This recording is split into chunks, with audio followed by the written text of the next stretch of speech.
Hello YouTubes, coming back at you with a slightly different topic. I'm sort of my working title for this series that I'm going to have going forward is TTT, Tekken Tech Talk, and I'm going to go over some of the more obscure or interesting bits of mechanical like depth in Tekken, or just things you take for granted or are sort of hard to describe. And I'm going to try and dig into exactly why and how they work within Tekken systems. Now, as long as I did my job and I made the title correctly, you might be curious as to what a jump cancel is and what that actually entails within Tekken's more grounded combat system. We're not going to be doing any double jumps, at least not now, not that I know of. I'm not sure how buggy those older games are, but a jump cancel isn't quite like what you'd see in an anime fighter or in one of these high-flying Dragon Baller flyers types games or whatever, but it's still a bizarrely potent technique considering what it actually ends up doing. And the reason I became aware of this technique is I was doing my rounds on Twitch, just watching one of my favorite content creator. I'm gonna say that for every content creator I bring up. DoucheTL, a Leroy player. Down back three? What the fuck does this he game want? he always wonders if his opponents are playing the game actually. And someone asked about jump canceling because he brought it up during one of his rants, and he explained the actual purpose and the baseline to the technique, and I thought it was interesting enough to actually make a video on and a deeper dive going over the older Tekken games and how this technique functions. I've tried. You'll notice if you hold up rather than tap it, like you're going to try and sidestep, but instead of releasing the input to actually get your sidestep action onto your character, whoever it may be, you hold it down, there's a little crouch that they do before they actually leap into the air. The jump itself is called a neutral jump, and it's a recurring element of Tekken's gameplay design. It's not in every game, but it's in most of them. The crouching animation before a neutral jump is interesting because it can be cancelled at any moment until you actually go into the air. Now, canceling this crouching animation is pretty simple, but it's also very finicky.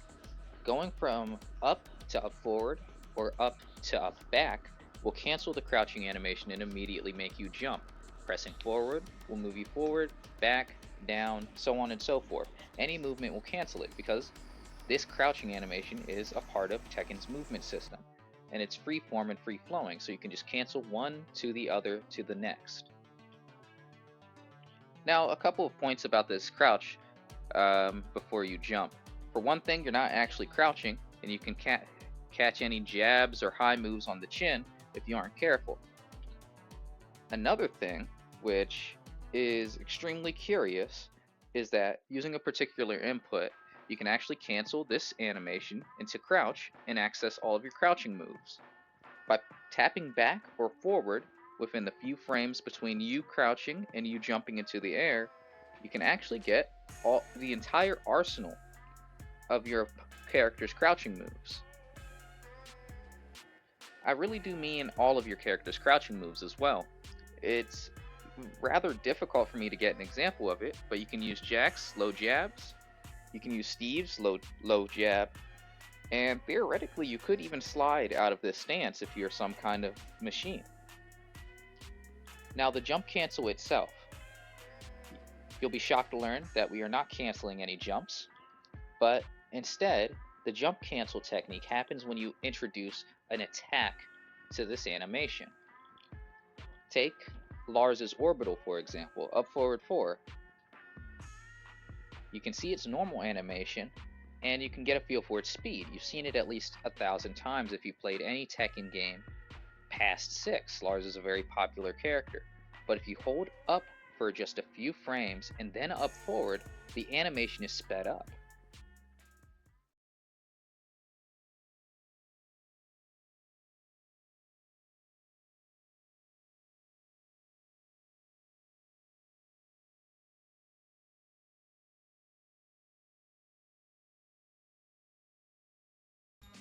Something to keep in mind, especially if you're going to be using this jump cancel technique within your own matches, is that the move is not mathematically different. It doesn't do any more damage, it's not actually faster in terms of frame data, and it's not more plus or more minus. The move's properties aren't changed in the slightest, but only how your opponent can react to it and whether or not they can respond correctly in time or at all. It's pretty easy to get a grasp on what you can do with jump canceling in an actual match. Moves like orbitals are incredibly powerful, but they're normally balanced around their slow frame data. In a poking war, an orbital is the last thing you want to pull out unless you have a hard read on a low or your opponent's own patience getting the best of them. By jump canceling, you can now make the orbital into an extremely threatening, extremely powerful, and also unreactable tool for your opponent to deal with. I didn't limit my testing or my experimentation with just Tekken 7 and Tekken 8. I also made use of my emulators and my legally acquired digital copies of older Tekken games to run some tests on the jump cancel and the crouch cancel in those. Throughout the entire franchise I had available, Tekken Tag Tournament 1 to Tekken Tag Tournament 2, it's consistent across the board, both techniques. The jump cancel technique and its associated crouch cancel is fairly consistent from game to game. The timing for it, the actual effects of it on screen, and the way it affects your jumping moves, it's all about similar, going all the way from Tag Tournament 1 up to Tag Tournament 2. The key difference is in Tekken 5 and in the game and in Tekken 4, where the technique is not present. Tekken 8 also has a substantial difference to it, and I'll have to go over all that separately. On the subject of Tekken 5 specifically, making use of the jump cancel technique affects a larger variety of moves than in any other game in the franchise. Going into the future games, moves that leave you mostly grounded have almost no effect when you jump cancel them. They aren't made faster, the distance between them aren't changed, nothing about it is really different. But in Tekken 5, even grounded moves that are fully grounded, like the Jaguar's up back 1, which is a sidestep chop, has a sped up animation and doesn't move into the background quite as far because most of the startup is regulated to moving to the side. Looking at this animation speed up on grounded moves sort of brings me to my next couple of topics, and this has to do with the height and the distance that a move can actually travel. There are a handful of moves that take extraordinary leaps into the air before actually attacking your opponent. And when you use the jump cancel method with these moves, the height of your jump is much, much lower. Now, this is interesting for a couple of reasons. The move still functions as it should, going over lows and some lower hitting mids, but it's just important to note that because a distinct amount of the startup on these moves is actually covered by the jump itself and not the attack, you don't jump as high due to the shortened animation. We can try and run theoretical circumstances where this would be useful, or it would make these moves more useful than they are now. Like perhaps your opponent sees it coming and they attempt to jab you out of the air. It technically makes the move safer because you're closer to the ground. They're more liable to screw up their conversion into a combo, but that's so niche as a purpose, and I think you're like 18 layers too deep to actually be playing Tekken if you're thinking that far ahead. You should get on a nuclear submarine or something. So now that we know that the height of a move can actually be affected by the speed of the animation that starts up before the attack comes out, does this also apply to any other qualities of the move? Like, does it benefit it or impact them in any other way? And you wouldn't be surprised to hear that yes, it actually does. And moves that with the up forward input that cover a large amount of distance very quickly, more than a foot or so, they are also changed by the jump cancel.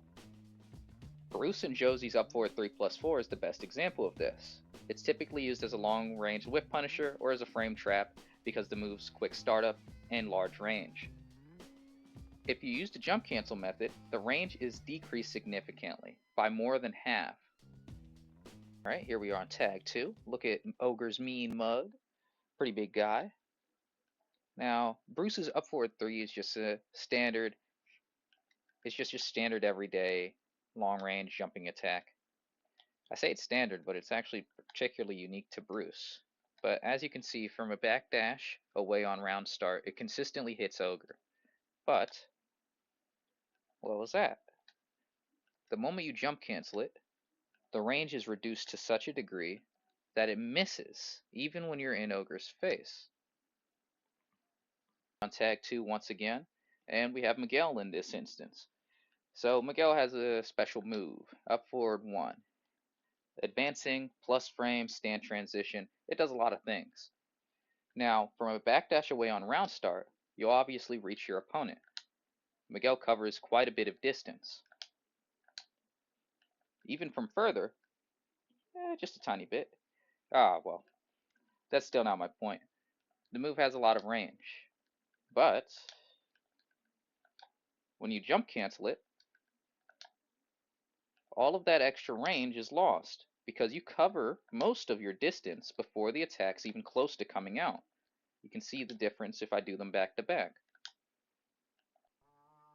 The distance between you and your opponent's a bigger deal than the relative height of whatever attack you're throwing out, because at the end of the day with fighting games, the first thing you want to do is take down your opponent's life bar, or at least get it lower than yours currently is, and if your moves simply don't reach your opponent, then the move is more or less useless. So accidentally getting a jump cancel on any of these techniques is sort of a big deal, even if it would happen rarely. A sort of side note with some of these older moves when you use the jump cancel with them is sometimes the orientation of the move itself can be changed as a result of the sped up animation. Take Nina's chop in Tekken 5 for example, her up forward 1. If you do the jump canceled version, you end up chopping off axis, away from your opponent. This changes the visual for the move, but doesn't actually affect any of its capabilities or performance. Alright, now with all of that out of the way, we can move on to our 2 exceptions. Tekken 4 and Tekken 8 both make commitments to change the general movement system, as well as the minor nuanced interactions within it, in order to facilitate a different dimension of play, or at least the adoption more broadly of new strategies. In Tekken 4, this results in the removal of the neutral inputs. There is no neutral crouch or neutral jump in Tekken 4. If you hold up or you hold down, you will sidewalk. This is consistent in any circumstance. There's no way you can jump directly vertically up, and crouching in place is also unavailable to you. You have to use down back or down forward. Now, they did this specifically so that the movement system could be more cohesive and a little bit more intuitive to newer players, because Tekken's very, very sharp learning curve alienates certain audiences of people. Making sure that the base movement, which is normally declared as stiff by people on the outside looking in, and making it flow a little bit better would be an easy way to actually get new people playing Tekken. Theoretically, of course. Tekken 4 is weird for more reasons than just not having a neutral crouch or a neutral jump. There's also no backwards jumping, and if you walk back a certain distance away from your opponent, you lose the ability to consecutively backdash. And this is through any method, whether you're stair-stepping, you're Korean backdashing, or with repetitive back-back movements. In a certain way, you could consider Tekken 4 the prototype for Tekken 8. They want you to play at a specific range, and in order to facilitate this, they've nerfed your means of going to a more broad range of play. In order to compromise here, and still give you more options in gameplay, they buffed lateral movement, making it easier to actually wrap your head around, and making it easier to intuit when you should and when you can move. The backwards jumping is a beneficial change. No one ever uses it. Almost 100% of the time, you backwards jump by accident. So changing that was probably for the best, even though it's with us again now. Tekken 8 didn't remove neutral jumping or neutral crouching, but it did significantly lengthen the amount of time before you actually go into the air. This little clunkiness is why Tekken 8 feels a little bit strange to some people. A misinputted or misheld up input will make your character shuffle in place because you have more frames before you actually jump into the air. Technically, this is a good thing because more often than not, you don't want to neutral jump, but it makes your character feel unresponsive. This limits the usability of the jump cancel. While your move is still significantly faster, if you end up performing it on the end of this crouching animation, the crouching animation itself is a pretty broad tell. And because of the fact that you're stuck in place for so long, and neutral guarding has been limited in its capabilities somewhat in Tekken 8, you're more exposed than ever trying to go for a jump cancel. As a side note, because there's so many more frames before you get into the air, and so many more available frames for you to do anything else during this jump crouch animation, it's much easier in Tekken 8 to do instant while rising moves from the jump cancel. I'm not entirely sure what to think about the mechanic being removed, or at least toned down and more limited. Broadly, you could consider this a nerf, even though I think it's unintentional on part of the game designers. They didn't specifically want to nerf this, but they wanted to limit the number of misinputs that come from accidentally jumping, whether you're jumping backwards, forwards, or neutral hopping. And they did it in the most clunky way possible, as they do, because I'm assuming they didn't want to change too much. In all regards, if someone more enlightened than me would show up and argue with me in the comments about it, let me see another perspective, then that would be appreciated.